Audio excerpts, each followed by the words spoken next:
최초의 파라오가 왕관을 머리에 쓰기 거의 4,000년 전, 이집트 사제들은 이미 돌에 다른 역사를 새기고 있었습니다.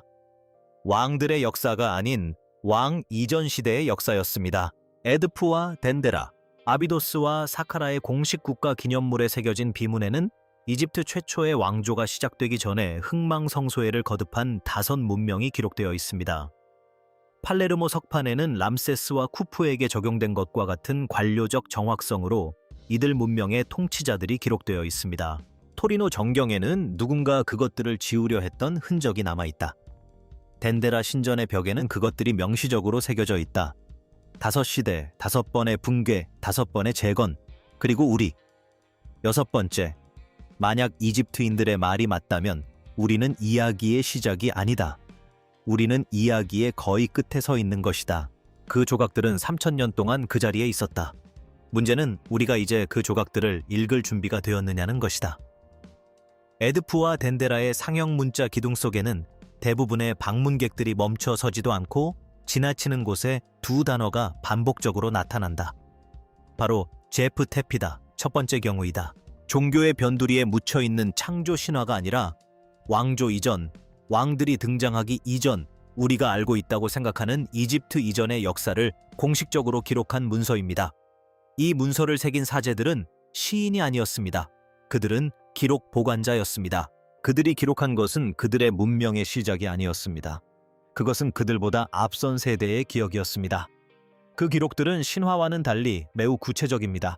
그 비문들은 신들이 홍수에서 나와 태고의 언덕, 즉 비문에 자세히 명시되지 않은 대재앙에서 살아남은 신성한 섬에 나타났다고 묘사합니다. 그 섬에 최초의 도시가 세워졌고 자연의 법칙이 정립되었다고 합니다. 문명, 건축, 농업, 천문학, 통치술은 단 한 명의 인간 왕도 왕위에 오르기 훨씬 이전에 가르쳐지고 체계화되었습니다. 사원벽에 새겨진 이미지는 정교하고 의도적입니다. 연꽃과 매의 깃발은 창조가 처음 뿌리내린 곳을 나타냅니다. 부제는 물이 빠져나가는 곳에서 솟아오른 태고의 언덕이 묘사되어 있습니다. 이것들은 우화적인 표현을 위한 엉성한 붓질이 아닙니다. 실제로 일어났다고 믿었던 일을 기록한 사람들의 세심한 흔적입니다. 이 시대의 지배자로 언급되는 존재들은 라, 오시리스, 그리고 토트입니다. 제프 테피 문헌에서 신들은 멀리서 숭배받는 존재가 아닙니다. 그들은 땅 위를 걸어다니고 다스리고 건설하고 이후 모든 파라오가 통치 기간 동안 유지하려고 애쓰게 될 질서를 확립합니다. 그들 이후에는 호루스의 추종자들이 나타나는데 이들은 신들의 시대와 인간 시대 사이의 공간을 차지하는 반신반인적인 존재들로 신들이 세운 것을 계승하고 경전에서 격동적이고 불완전하다고 묘사되는 전환기 동안 그것을 유지해 나간다. 제프 테피를 단순한 신화로 치부할 수 없는 이유는 그것이 실제로 어떻게 활용되었는지에 있다. 3,000년 동안 모든 주요 왕조는 사라진 이 시대에 자신들의 정치적 정당성을 두었다. 대관식에서는 이를 명시적으로 언급했고 새로운 파라오는 단순히 왕관을 쓰는데 그치지 않았다. 그들은 제프 테피에서 시작된 계보의 가장 최근 연결고리로 자리매김했으며 그들의 권위는 정복이나 세습에서만 비롯된 것이 아니라 인간 왕정 이전부터 존재했던 세계와의 연속성에서 비롯되었다. 에드푸와 덴데라의 사제들은 제프 테피를 언급하며 이야기를 전하지 않았다. 그들은 권력의 기원, 역사, 그리고 권력을 쥐는 것이 무엇을 의미하는지에 대한 주장을 펼치기 위해 그것을 이용했습니다. 만약 제프 테피가 인위적으로 만들어진 것이라면 그것은 기록된 역사상 가장 정교하게 유지된 발명품이었을 것입니다. 3,000년에 걸친 독립적인 사원, 왕조, 그리고 서기관들의 전통이 모두 모순 없이 동일한 기록을 보존해왔다. 조각들이 남기는 질문은 이집트인들이 그것을 믿었는지 여부가 아니라 그들이 믿었을 당시 정확히 무엇을 기억하고 있었는지이다. 1866년 멤피스 유적지 근처에서 잔해를 치우던 인부들이 모래 속에서 검은 현무암 덩어리를 발견했습니다. 그 현무암은 손상되었고 가장자리는 닳았으며 수세기 동안 비바람에 노출되어 표면에는 흠집이 나 있었습니다. 하지만 남아있는 글자는 보는 사람 누구나 멈춰서서 읽을 수 있을 만큼 선명했습니다. 돌에는 가지런히 배열된 상형 문자가 새겨져 있었고 각 칸에는 통치자의 이름, 통치기간, 그리고 나일강 범람 수위, 축제 개최일, 사원 건설일 등 연도별 기록이 꼼꼼하게 정리되어 있었습니다. 그것은 마치 정부 장부처럼 정확하고 체계적이며 관료적이었다. 지금은 팔레르모 석판이라고 불리며 시칠리아의 한 박물관에 조용히 보관되어 있는데 인류 역사상 가장 불안감을 자아내는 기록 중 하나를 간직하고 있다. 그 석판의 형태는 결코 변하지 않는다. 첫 번째 기록부터 마지막 기록까지 모든 통치자는 이름, 재위기간, 연도별 기록 등 모든 면에서 동일한 대우를 받습니다. 이를 새긴 서기관들은 모든 줄에 동일한 정확성을 적용했습니다. 그러한 일관성 때문에 최상위 목록을 무시하기가 매우 어렵습니다. 왜냐하면 거기에 나열된 통치자들은 인간이 아니기 때문입니다. 그들은 신과 정령으로 묘사됩니다. 피타가 등장하고 라가 등장합니다. 그들의 통치 기간은 수십 년이 아니라 수세기, 어떤 경우에는 석조 기록에 수천 년에 걸쳐 이어졌습니다. 호루스의 추종자들은 신들의 시대와 최초의 인간 왕이 등장하기 전 시대를 아우르는 독자적인 지배 가문으로 나타납니다. 그리고 그 석판은 나르메르나 쿠프를 대하는 방식과 똑같이 그들 모두를 다룬다. 언어의 변화도 없고 신화적인 틀을 제시하지도 않으며 그들이 역사에서 전설로 넘어갔다는 어떤 신호도 없다. 관료주의적 틀이 그대로 이어진다. 학자들은 그 석판의 출처를 신중하게 조사해왔다. 멤피스 근처에서 발견된 후 이 작품은 이탈리아 수집가들의 손을 거쳐 1870년대에 팔레르모에 도착했습니다. 훼손의 흔적은 전혀 발견되지 않았으며 손상은 수정이나 고의적인 변경이 아닌 세월과 자연 노출로 인한 것입니다. 금속학자들은 신의 이름 목록에서 최대 15개의 부분적인 이름 흔적을 발견했지만 일부 해석에 따르면 원래 목록은 그보다 훨씬 더 길었을 가능성이 있다. 통치기간이 판독 가능한 부분에서는 전체적으로 사용된 것과 동일한 집계 형식을 따르고 있는데 이는 편찬자들이 더 오래된 자료, 아마도 석판 자체보다 앞선 구전 전통을 참고했음을 시사합니다. 팔레르모 석판이 거부하는 것은 신의 시대와 인간의 시대입니다. 그것은 그것들을 하나의 끊어지지 않은 연속체로 기록합니다. 인간 파라오 시대의 나일강 범람 높이를 세심하게 기록했던 분석가들은 그들이 신으로 묘사한 통치자들에게도 똑같이 세심한 주의를 기울였습니다.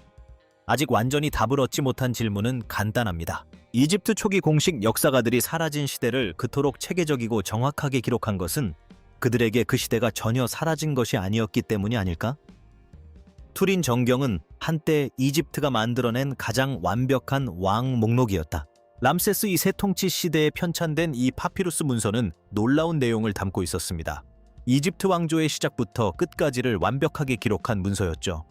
19세기에 이 문서를 처음 살펴본 학자들은 그것이 무엇인지 즉시 알아차렸습니다. 하지만 곧이어 찢어진 섬유 조각들, 즉 문서의 공백을 발견했습니다. 잉크가 빈 공간으로 번져나갔다.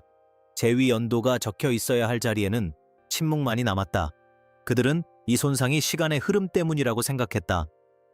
연약한 파피루스, 수세기 동안 방치된 것, 유기물의 필연적인 엔트로피 때문이라고.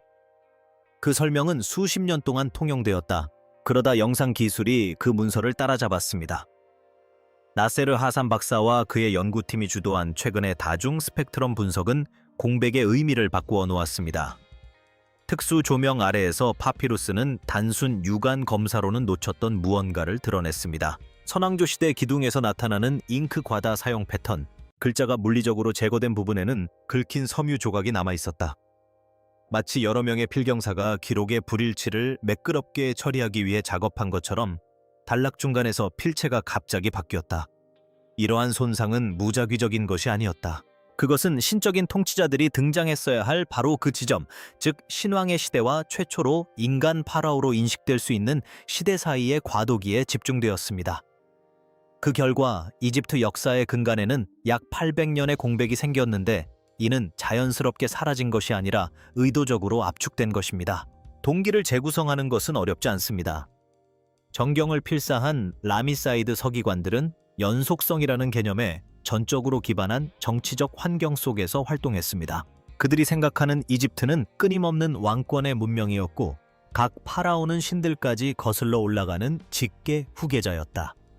그러한 서사에는 잃어버린 왕조, 붕괴된 왕조 주기, 신과 인간의 통치 사이의 혼돈의 시대는 들어설 자리가 없었다.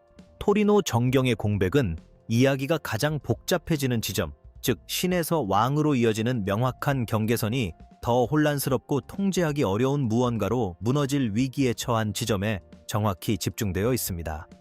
하산의 연구팀이 삭제된 부분 아래에서 발견한 것은 아마도 가장 놀라운 세부 사항일 것입니다. 수정 작업은 완벽하지 않았다. 나중에 덧칠한 부분 아래로 희미한 이름 흔적이 남아있다. 긁어낸 부분에는 왕조 연호의 희미한 흔적이 스며들어 있다. 사라진 세기는 깔끔하게 제거되지 않았다. 그들은 흔적을 남겼습니다. 공식 기록이 잊으려 했지만 완전히 지울 수는 없었던 세계들의 팔림프세스트와 같은 흔적 말입니다. 토리노 정전은 하나의 끊어지지 않는 이야기를 전달하도록 만들어졌습니다. 다중 스펙트럼 이미징이 드러내는 것은 이미 다른 이야기가 존재했다는 점, 더 오래되고 불편한 이야기가 있었다는 점, 그리고 붓과 정치적 지시를 받은 누군가가 그 이야기가 쉽게 읽히지 않도록 상당한 노력을 기울였다는 점입니다. 그들은 거의 성공할 뻔했습니다. 덴데라지아 묘실의 벽에는 역사가 직선으로 흐르는 것이 아니라 수레바퀴처럼 순환하는 것으로 묘사되어 있다. 신전 가장 아래층 방에 새겨진 비문은 9개의 거대한 순환에 대해 이야기하는데 각 순환은 질서로 시작하여 혼돈으로 끝나고 그 후에는 갱신이 뒤따른다. 이 언어는 시적인 추상이 아닙니다. 구조화되고 번호가 매겨지고 의도적으로 기록된 것으로 나일강 범람 수위와 신전 봉헌식을 기록했던 바로 그 세심한 손길이 온 시대의 역사를 기록하는 데 사용한 것입니다. 덴데라 문헌에 보존된 것은 철학으로 위장한 신화가 아닙니다. 그것은 우주론적 장부입니다. 그리고 그 장부에서 이집트인들은 자신들을 6번째 항목으로 기록했습니다. 우리 세계 이전에 5개의 세계가 있었습니다. 5번의 붕괴, 그리고 각각의 붕괴는 이집트인들이 독자적인 문명으로 묘사하고 각기 다른 통치자에 의해 다스려지고 각기 다른 대재앙에 의해 형성된 문명을 탄생시켰습니다. 이 문헌들에서 호루스의 추종자들은 복구의 주체, 즉 대홍수 이후 재건을 주도하고 폐허 속에서 지식을 수습하여 다음 시대로 계승한 존재로 등장합니다. 그들의 역할은 의례적인 것이 아닙니다. 이 문헌들은 그들을 연속성의 엔지니어, 즉 각 붕괴에서 본질적인 무언가가 살아남아 그 이후의 것을 뿌리내리게 한 메커니즘으로 묘사합니다. 왕릉에서 발견된 천우서 티안니우수는 덴데라 순환에서 암시적으로 남겨진 부분을 채워줍니다. 이 책에 따르면 인류는 거의 멸망할 뻔했습니다. 신들이 개입했다. 세상은 보존되었지만 간신히 살아남았고 세상이 얼마나 멸망에 가까웠는지에 대한 기억도 함께 전해졌다. 이것이 바로 우주의 균형을 유지하는 마야트 의식이 장식적인 것이 아니었던 이유이다. 그것들은 절박한 것이었다. 이집트인들은 이러한 의식을 행하면서 의식을 소홀히 하면 이전 5시대가 그랬던 것처럼 6번째 시대의 종말이 가속화될 것이라고 분명히 믿었다. 메소포타미아와의 유사점은 무시하기 어렵다. 수메르 왕 목록에는 대홍수 이전에 불가능한 통치 기간이 기록되어 있고 그 후 체제가 재설정되었으며 그 후 통치자들의 수명이 점차 일반적인 수준에 가까워졌습니다. 구조는 동일합니다. 지리적, 언어적으로 분리되었지만 동일한 역사적 구조를 보존하고 있는 2개의 독립적인 고대 문명, 신의 통치 시대, 재앙적인 단절, 재건, 그리고 자신을 자신보다 더 오래되고 위대한 무언가의 계승자로 여기는 새로운 시대, 그러한 수렴 현상이 사라진 세계의 증거는 아닙니다. 하지만 단순한 우연의 일치로는 설명할 수 없는 종류의 수렴 현상임에는 틀림없습니다. 이집트인들은 스스로를 인류 업적의 정점으로 여기지 않았습니다. 그들은 스스로를 인류 문명의 가장 최근 시도로 여겼습니다. 끊임없이 실패하고 누군가 혹은 무엇인가에 의해 재건되어 붕괴 속에서도 무언가를 이어간 문명의 6번째 초안. 덴데라의 벽에 새겨진 것은 창조 이야기가 아니었다. 그것은 경고였다. 그리고 그들이 돌에 새긴 이유는 돌이 파피루스보다 지우기 어렵기 때문입니다. 텍스트는 수정할 수 있지만 돌의 배열은 수정할 수 없습니다. 이집트 서부 사막 가장자리 나일강에서 약 300km 떨어진 나브타 플라야라는 곳에는 거대한 돌들이 모래 위로 솟아 있습니다. 방사성 탄소 연대 측정 결과 이 건축물은 기원전 6800년에서 6400년 사이에 건설된 것으로 추정되며 최초의 피라미드보다 거의 2000년 앞선 시기입니다. 이 원형 구조물은 하지 일출 방향과 은하수의 특정 별들과 정확하게 일치합니다. 돌 아래에서 고고학자들은 화덕, 의도적인 패턴으로 배열된 가축 매장지, 그리고 이집트에 알려진 왕조들이 등장하기 수천 년 전의 시대에 천체의 움직임을 중심으로 한 세계의 흔적들을 발굴해냈습니다. 이러한 정교함은 우연이 아닙니다. 그것은 건축적인 특징입니다. 누군가는 하늘을 너무나 잘 이해해서 그것을 땅에 영구적으로 새겨 넣었다. 더 북쪽의 사카라에서는 상황이 더욱 복잡해진다. 기원전 3100년경 제1왕조 초기에 건설된 마스타바 1세는 길이가 40m에 달한다. 그 벽은 진북에서 몇 센티미터 오차도 없이 정확하게 정렬되어 있으며 수만 개의 진흙 벽돌로 지어졌는데 각각의 벽돌은 숙련된 노동력뿐 아니라 축적된 건축 지식까지 보여주는 정밀함으로 쌓여 있다. 문제는 그 아래에 무엇이 있느냐는 것이다. 마스타바 1세 아래의 고고학적 지층은 대부분의 기념비적 건축물에 앞서 나타나는 기술의 점진적인 축적을 보여주지 않습니다. 그 정교함은 마치 그것을 만들어낸 지식이 사카라에 도착하기 전에 이미 다른 곳이나 다른 누군가에 의해 완성된 것처럼 거의 완벽하게 형성된 것처럼 보인다. 그리고 스핑크스가 있다. 지질학자 로버트 쇼크는 수십 년 동안 스핑크스 석회암 본체를 수직으로 가로지르는 깊은 균열이 바람과 모래 침식에 의한 것으로는 설명할 수 없다고 주장해왔다. 이는 기원전 7000년에서 5000년 사이 이집트 기후의 특징이었던 지속적인 강수량과 일치하는 소견이다. 그러나 주류 이집트 학자들은 이러한 결론에 이의를 제기한다. 그들은 다른 풍화작용 메커니즘과 선왕조 시대 스핑크스의 존재를 뒷받침하는 증거가 없다는 점을 지적합니다. 논쟁은 아직 해결되지 않았습니다. 하지만 침식 양상 자체는 논쟁의 여지가 없습니다. 의견 차이는 침식의 원인이 무엇인지에 대한 것이지 스핑크스가 존재하는지 여부에 대한 것이 아닙니다. 개별적으로 보면 이러한 사이트들은 각각 일반적인 설명이 가능하지만 모두 합쳐지면 문제가 된다. 그들은 이집트 초기 기념물에 담긴 지식이 공식적인 연대기보다 더 오래된 선사시대를 가지고 있었다고 주장합니다. 이는 사라진 문명의 증거가 아니라 기록된 내용과 물리적 지형이 시사하는 바 사이의 간극을 보여주는 증거입니다. 땅은 서기관들이 이야기를 만들어내는 방식과는 다릅니다. 땅은 그저 그 안에 새겨진 것을 담아낼 뿐입니다. 그리고 나부타 플라야, 사카라, 기자의 땅에 새겨진 것들은 우리가 알고 있는 것보다 훨씬 더 깊은 과거를 일관되게 가리킵니다. 아비도스의 성소벽에 새겨진 왕이 없는 카드는 인간으로 시작하지 않습니다. 오시리스, 호루스, 토트로 시작하는데 각각의 신에게는 이후의 모든 인간 파라오에게 적용된 것과 동일한 공식에 따라 재위기간이 할당되어 있습니다. 이집트어로 왕을 뜻하는 니수트라는 용어는 신과 인간을 구분 없이 모두 사용합니다. 언어의 변화도 없고 형식의 변화도 없습니다. 쿠프의 통치와 람세스의 원정을 기록한 관료적 틀은 현대 세계에서 신화로 분류되는 존재들에게도 주저없이 적용되었다. 이 목록을 새긴 서기관들은 그러한 구분을 인식하지 못했던 것 같다. 그들에게는 그 순서가 끊어지지 않은 것이었다. 신적인 통치자, 반신적인 통치자, 인간 통치자, 제프테피까지 거슬러 올라가는 하나의 연속적인 정통 계승 사슬.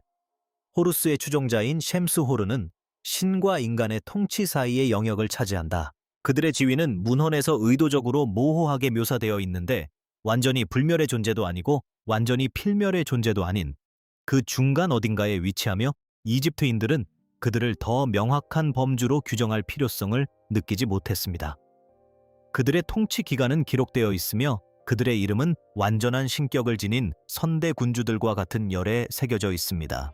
팔레르모 석판에는 아무런 설명이나 조건 없이 마치 기록에 그들이 존재한다는 사실 자체만으로 설명이 필요 없는 것처럼 신들의 시대와 최초의 인간 왕 사이에 그들의 이름이 순서대로 나열되어 있다. 이 패턴이 중요한 이유는 여러 유적지와 시대에 걸쳐 일관성을 보이기 때문입니다.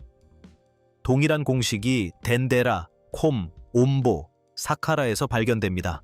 서로 다른 사원, 서로 다른 왕조, 서로 다른 서기관 전통 속에서도 인류 이전 시대의 통치 순서가 모순 없이 보존되어 온 것입니다. 이는 특정 기념물의 특이한 현상이 아닙니다. 이는 신성한 통치자들이 시적 장치나 신학적 추상 개념이 아니라 누가 어떤 순서로 이집트를 통치했는지에 대한 공식 기록에 실제로 기록된 역사적 선구자였다는 체계적이고 왕조를 초월한 주장입니다. 대관식 의식은 새로운 파라오가 왕위에 오를 때마다 이러한 믿음을 더욱 강화했습니다. 사제들은 신, 신도, 인간 왕을 포함한 모든 존재를 권력이양의 살아있는 증인으로 소환했습니다. 새로운 통치자는 단순히 왕위를 물려받는 것이 아니었습니다. 그는 인류 역사 이전부터 시작되어 자신의 통치가 끝난 후에도 계속될 것으로 예상되는 계승의 자리를 받아들였다. 핵심은 바로 그 연속성이었다. 혈통의 깊이가 권위의 원천이었다. 한 문명의 공식 국가 기념물, 왕실 연대기, 사원 비문, 대관식 의식 등이 3000년에 걸친 독립적인 복제 과정을 통해 모두 동일한 인류 이전 왕조를 보존하고 있다면 문제는 더 이상 이집트인들이 그것을 믿었는지 여부가 아닙니다. 그렇기에 그들은 수많은 세기에 걸쳐 수많은 독립적인 상황 속에서도 그토록 일관되게 그 믿음을 지켰고 그 누구도 공식적으로 그 믿음에 의문을 제기하지 않았습니다. 그리고 그들이 돌에 그 이름을 새길 때 무엇을 기억하고 있었을까요? 사원의 벽은 변하지 않았습니다.